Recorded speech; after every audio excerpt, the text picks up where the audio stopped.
up to last year, I was the personal manager or the orchestra manager for 20 years. So basically, I work with Boris extremely close. So it was a shock, really. It was a friend, and he was a mentor. He gave me my first job as orchestra manager and contractor, as we say. And now my career is booming on this. I do all kinds of stuff, and because of him, because of Boris, because he gave me my first opportunity in the field beside playing the bass. It seems to me like I've known Boris all my life, and he lived the street next to where I live, so I was as close to him as you can be to a conductor. It still seems unreal, so I can't really say. I mean, it's been such a shock. I mean, I think after this concert it will sink in more that he won't be walking in the door.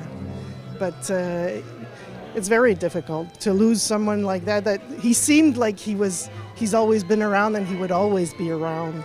He was so part of the music life in Montreal and part of my life.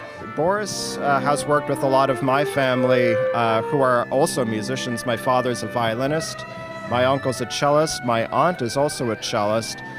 They've all played with this orchestra in its early years when it was called the McGill Chamber Orchestra, and they've all worked very closely with Boris before, so his name was very much a family name.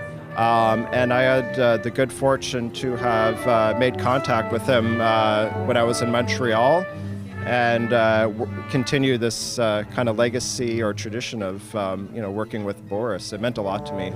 I was incredibly shaken because Boris was so strong in body and mind and spirit, and he just gave off the feeling that he'd always be there with the orchestra. I was completely saddened, and I find it's hard to keep playing and think about his passing.